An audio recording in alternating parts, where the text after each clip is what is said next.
warahmatullahi wabarakatuh. Waalaikumsalam warahmatullahi wabarakatuh. Alhamdulillahilladzi la ilaha illallah wahdahu shadaqa wa'dahu wa nasara 'abdahu wa 'azza jundahu wa zawara 'abdahu wa asyhadu an la ilaha illallah wa asyhadu anna Muhammadan 'abduhu wa rasuluh. Qala Allah ta'ala fi kitabihil karim wa huwa asdaqul qa'ilin. Ya ayyatuhan nafsul mutmainnah irji'i ila rabbiki radiyatan mardiyah wadkhuli fi 'ibadi wadkhuli jannah. Mudah-mudahan di umat prasadaya ini kesempatan diberkahi Allah. Mudah-mudahan prasadayana ini ilmu anu manfaat. Amin. Ilmu anu nambih-nambih keimanan, ilmu anu nambih-nambih keyakinan, ilmu anu nambih-nambih kesayangan.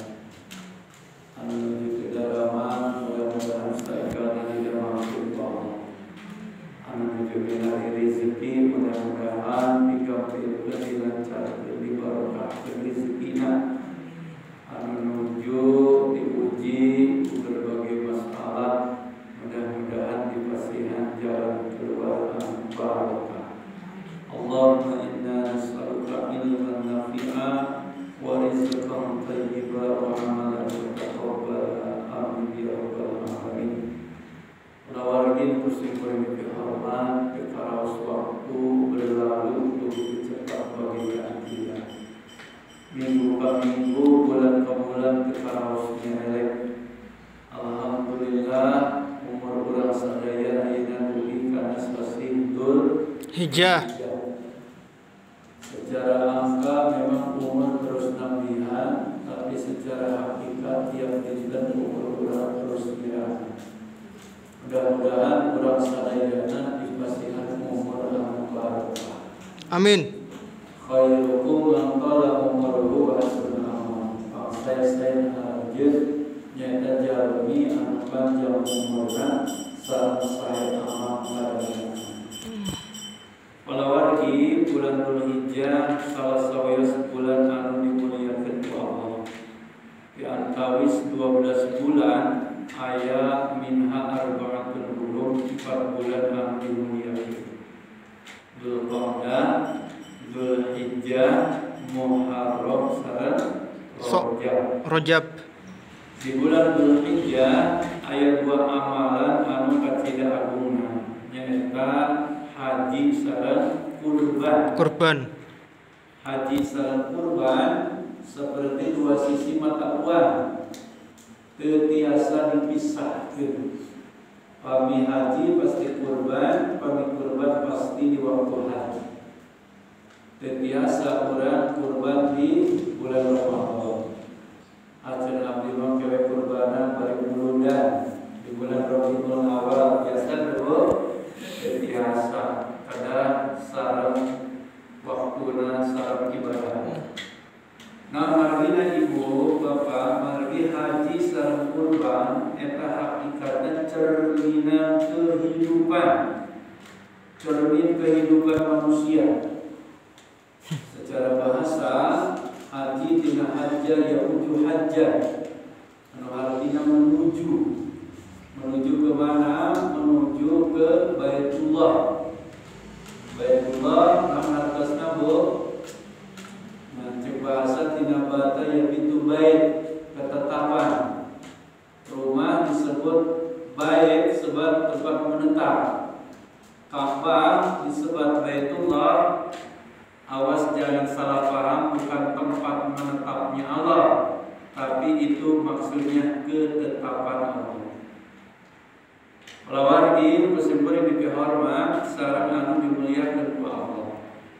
Janten haji teh hakikatna ngemutkeun urang perjalanan.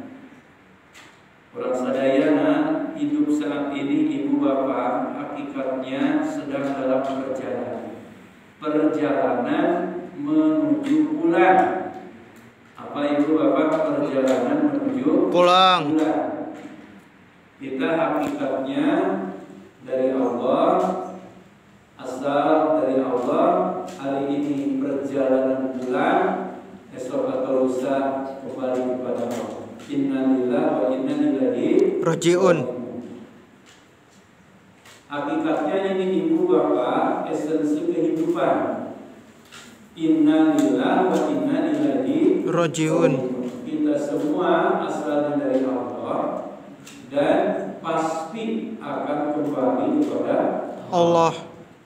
Makanya semua amaliyah ibadah haji mengingatkan kita perjalanan pulang, mengingatkan kita kembali kepada Allah Subhanahu wa Ta'ala.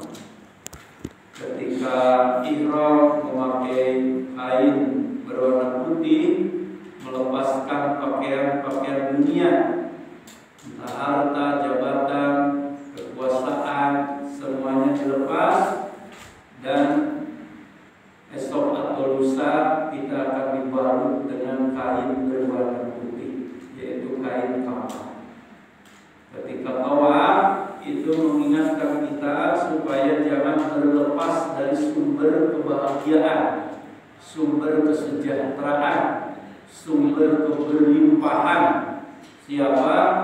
Hakikatnya Allah Subhanahu wa Ta'ala. Karena itu dengan tawaf diajarkan jangan melawan arus. Selama perjalanan ini jangan melawan arus, jangan melawan Baitullah, ketetapan Gusti Allah. Semua yang ada di alam semesta hakikatnya tawaf. Bumi berputar pada porosnya, bumi berputar mengelilingi matahari. Itu hakikatnya tawaf, mengajarkan pada kita hidup jangan melawan arus, jangan melawan ketetapan Allah. Air yang kita minum asalnya dari awan di langit, betul gak? Betul. Turun ke bumi jadi tetesan air hujan mengalir ke sungai, berkumpul di lautan, itu tawaf. Air mengajarkan pada kita jangan melawan arus. Jangan melawan Baitullah, ketetapan Gusti Allah.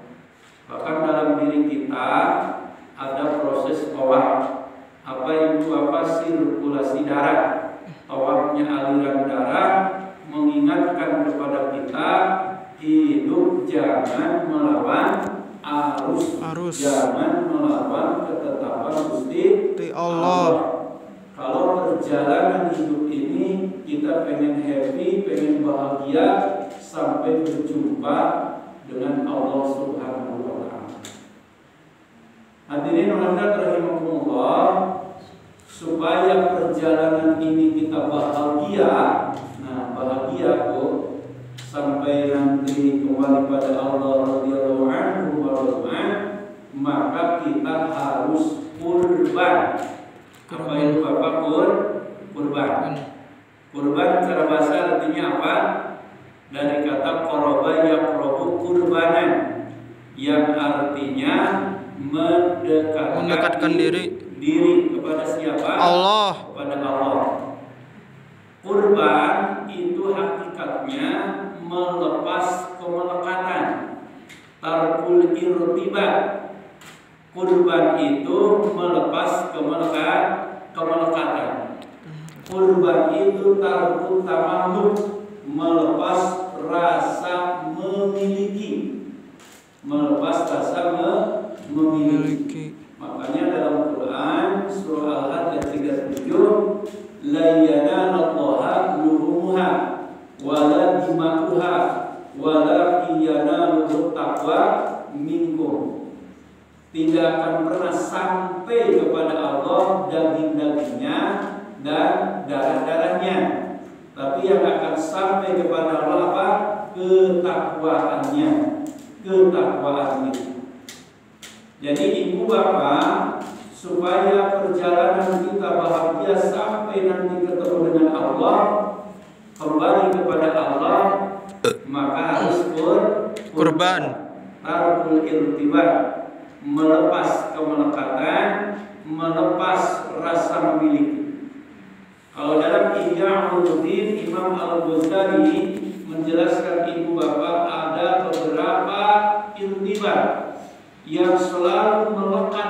diri kita.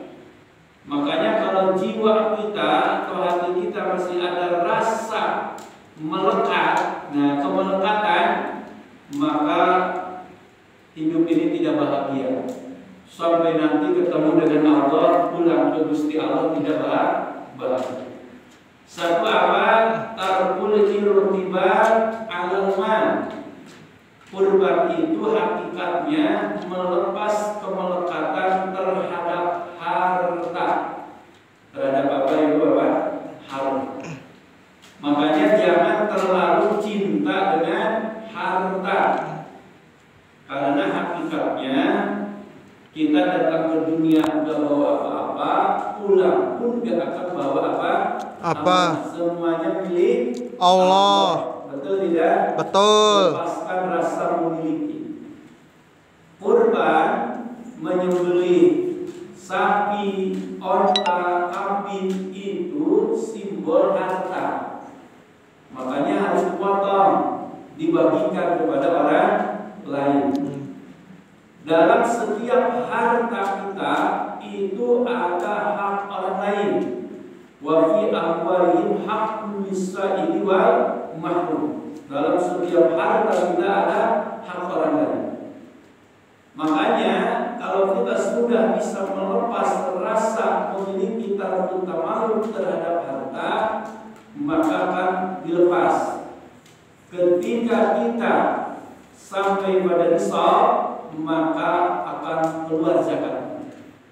Kalau nggak sampai nisab, akan keluar sedekah. Karena memang ibu bapak fitrahnya harta, fitrahnya rezeki itu harus ada yang dikeluarkan. Harus ada yang dikeluarkan. Seperti halnya nafas. Nafas, ibu kita kan narik nafas, betul nggak? Betul. Setelah narik gimana? Dilepaskan, dikeluarkan. Itulah kehidupan. Kalau kita nafas menarik terus menarik tapi tidak dikeluarkan, gimana itu Bapak? Engap. Terjadi kematian. Seperti itulah harta rezeki kita. Makanya fitrah harta itu ada yang dilepas, ada yang dikeluarkan. Kalau dikeluarkan dengan sadar sendiri, maka akan menjadi glorious, akan menjadi tumbuh subur. Tapi kalau harta tidak dikeluarkan dengan kesadaran sendiri, ibu bapak, harta itu akan memaksa untuk keluar sendiri. Kalau sudah datang memaksa untuk keluar sendiri, maka harta itu akan hancur dan babak belur. Datang apa? Musibah. Datang maling. Datang mencuri. Datang penyakit berat dan lain sebagainya. Nauzubillah min dzalik. Makanya ibu semakin rezeki ini dikeluarkan, itu hakikatnya semakin banyak. Sebagaimana kata Nabi, as-sadaqah tajlibur rizqa. Sedekah itu akan menarik rezeki, Jadi sedekah itu akan membuat kaya, membuat banyak rezeki. Hanya ada istilah giving is well, berbagi itu adalah kesejahteraan. Jadi ibu bapak kaya, sejahtera, mapan, itu awalnya dari mindset dan mindfulness, dari pemikiran dan perasaan. Kalau kita merasa diri banyak rezeki, banyak kenikmatan, maka pasti kita akan sedekah. Betul gak? Betul. Tapi kalau kita merasa diri ini miskin, walaupun rumah megah, mobil mewah, uang berlimpah, kira-kira bisa sedekah tidak ibu bapak? Bisa. Tidak, karena perasaannya miskin. Makanya ibu bapak semuanya berawal dari pikiran dan perasaan. Jadi perasaan kita ini akan memancar ke alam semesta, dan alam semesta mengembalikan pada kehidupan kita. Makanya kalau dalam istilah hukum fisika kan ada energi, ada vibrasi, ada frekuensi. Jadi apa yang kita rasakan yang kita pikirkan, yang kita ucapkan itu akan menjadi kenyataan. Makanya Ibu Bapak, bangun perasaan sejahtera, bangun perasaan hadirin hadirat rahimakumullah. Ada istilah siapa yang menabur pasti akan Menuai. Ya. Kalau kita menabur kebaikan pasti akan menuai Kebaikan. Menabur keburukan pasti menuai keburukan. Seperti itulah kehidupan. Tarkul irtibat anal, melepas hal. Yang kedua, tarkul irtibat anal usra. Kata Imam Al-Ghazali, melepas kemelekatan terhadap keluarga, rasa memiliki. Nah, Ibu Bapak, makanya Nabi Ibrahim diuji oleh keluarga, rasa memiliki. Nabi Ibrahim sudah puluhan tahun tidak punya anak, kemudian Allah anugerahkan anak dari jalur Siti Hajar, yaitu Nabi Ismail. Falamma balagha, ketika usia balik, Ibu Bapak, Allah menguji Ibrahim supaya melepas rasa memiliki terhadap anak yang dia cinta. Allah merintahkan apa? Ini amri al-bahu famdur madatar, supaya apa? Memotong lehernya. Ibu Bapak, setelah pisau ada di leher Ismail, panadainahu ayya Ibrahim qad sadaqta ru'ya wa kadzalika nazilul muslimin. Allah memanggil Ibrahim, engkau ini telah membenarkan mimpimu, telah melaksanakan perintahku, dan aku tidak akan memerintahkan kamu memotong anakmu. Ya, itu sesungguhnya inna hadzal balaqul mubin. Sesungguhnya itu ujian, ya. Jadi ibu melepas rasa memiliki. Jadi ibu, hakikatnya suami kita itu milik Allah. Ya, istri kita pun milik Allah. Anak-anak kita pun milik Allah. Jangan ada rasa memiliki. Miliki. Makanya karena itu milik Allah, maka harus dijaga. Ya, kita dititipi anak nih oleh Allah, dititipinya Bu, pasti harus jaga anak ini, jaga akidahnya, jaga ibadahnya, jaga akhlaknya, supaya dia mencintai Gusti Allah. Ibu, kalau kita dititipi cucu presiden, kalau ibu kita dititipkan cucunya Pak Jokowi, ya, wah pasti dijaga benar-benar daras Bu, dijaga ya. Ini karena apa? Incu presiden. So, kalau dititipkan ini apalagi yang dititipnya Gusti Allah. Jadi melepas rasa memiliki. Makanya Ibu Bapak, kalau ibu terlalu apa? Sayang terhadap anak, ya, sayang yang berlebihan, ya, sampai apa? Melupakan anak Allah. Anak kita umpamanya lagi tidur nyenyak, datang waktu sholat, kebaik ulah di udah karunya. Nah, ini hakikatnya ibu melebihi cintanya kepada Gusti Allah. Baru pulang sekolah, kebaik ngaji oge. Nah, ini ibu melebihi cintanya pada Allah. Anak kita, ibu meninggalkan sholat, tidak bisa baca Quran, itu hakikatnya ibu melebihi cintanya kepada Gusti Allah. Jangan sampai anak kita, pasangan kita, keluarga kita menghalangi taat kepada Allah. Karena dalam Quran, inna min azwajikum wa auladikum aduwa, ya, aduwa lakum fahdharu. Di antara pasangan anak itu ada yang menjadi musuh, maksudnya menghalangi taat kepada Allah. Kurban itu hakikatnya tarkul irtibat anin nafs. Ibu meninggalkan kemelekatan terhadap ego, terhadap nafsu.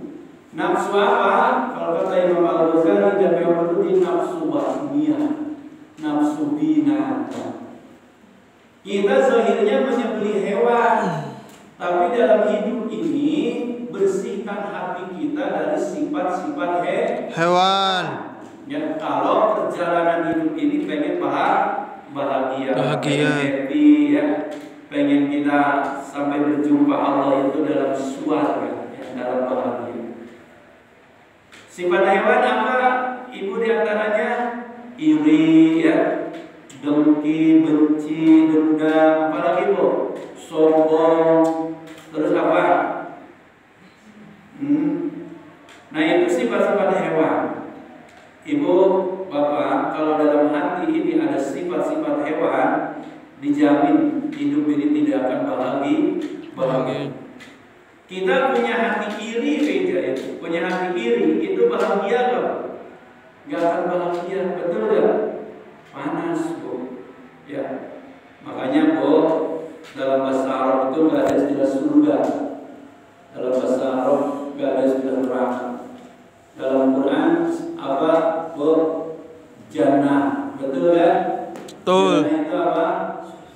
Kebun. Kebun. Kalau dalam bahasa Arab kebun, ya.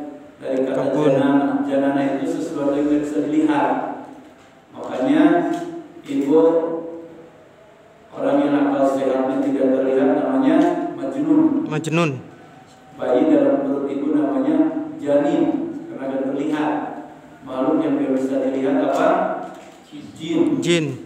Kenikmatan yang tidak bisa dilihat, didengar, ibu itu namanya jan. Kalau bahasa hukum. Karena orang Arab dulu hidupnya di gurun pasir, di gunung batu, membayangkan tempat bahagia. Kebahagiaan itu apa bu? Kebun yang pohonnya hijau rano, tajwid minta tihar, anhar, airnya mengalir yang bersih-bersih, wa masakin atau ibatan, kemudian tempat tinggal yang bagus-bagus, makanan yang lezat-lezat. Itu adalah masalul jannah, itu perumpamaan. Jadi jannah itu adalah kebahagiaan. Kalau surga dari bahasa apa bukan? Surga itu dari bahasa Sanskrit, dari suara dan suara itu cahaya, surga itu jalan. Jadi kalau kita hidup ada dalam jalan cahaya, udah pasti surga, udah pasti bahagia. Islam itu cahaya. Makanya kalau kita hidup mengikuti tuntunan Islam, udah pasti surga.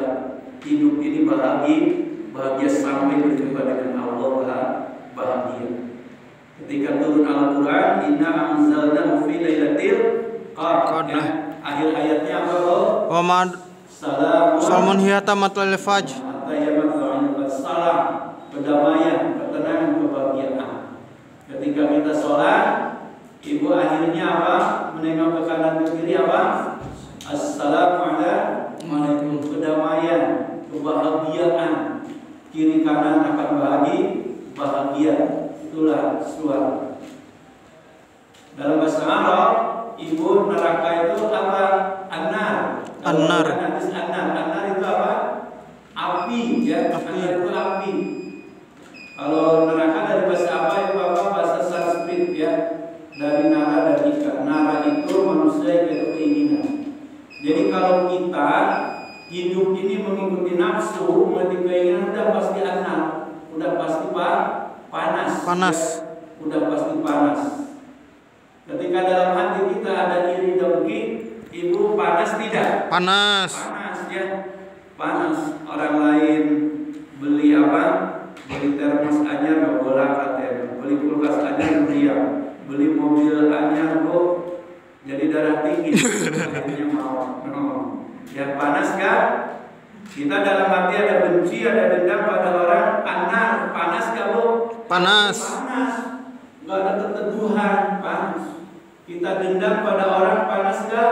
Panas. Ya, berbeda kalau ada dalam cahaya, hatinya penuh rasa cinta, hatinya penuh memaafkan, hatinya tidak ada dendam. Itu pasti suara agama.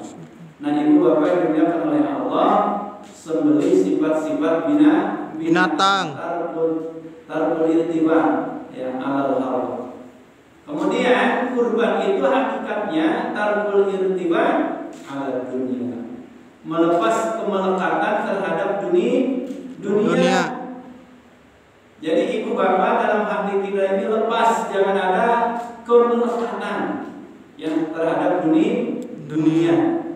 Karena dunia ini hakikatnya sementara, sekedar mampir sekejap mata. Akhirat tempat pulang kita, akhirat hidup sebenarnya. Ibu bapak yang dimuliakan oleh Allah Subhanahu wa taala, sebagaimana kata Nabi, "Ta'ala di dunia mumbira wa ta'ala bil akhirah mumbira."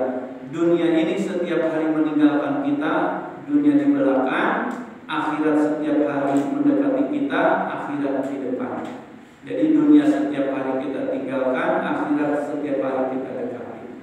Ibu bapak yang dimuliakan oleh Allah, kalau dalam hati ini sudah ada irtibat ala dunia, kemelekatan terhadap dunia, maka ibu bapak akan menghalalkan segala cara, akan menjadi rakus, akan menjadi serakah, sikut kanan, sikut kiri, jilat atas, injak bawah. Karena bawaan dunia ini ibu bapak tidak ada puas-puasnya. Ada peribahasa seperti minum air laut, semakin diminum semakin haus, ya. Semakin dikumpulkan, semakin merasa kurang. Jadi ibu bapak, kalau kata Imam Al-Ghazali, udah taruh tiba kalau dunia, lepas dengan dunia ini, ya. Sadar di dunia ini hanya sementara. Bahkan tarul irtibat ala kulli syai, kata Imam Al-Ghazali, melepas semuanya di dunia, lepas semuanya dalam jiwa kita kecuali hanya satu, yaitu Allah. La ilaha illallah. Jadi dalam hati kita tidak ada kemelekatan kecuali yang melekat itu Allah. La ilaha illallah. La ilaha illallah. La ilaha illallah.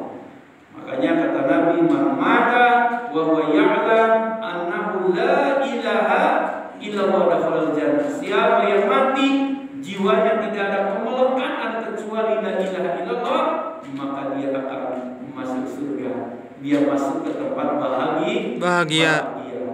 Asal kita dari Allah, saat ini perjalanan pulang, dan esok atau lusa kita akan kembali kepada Allah, maka lepas semua kemelekatan.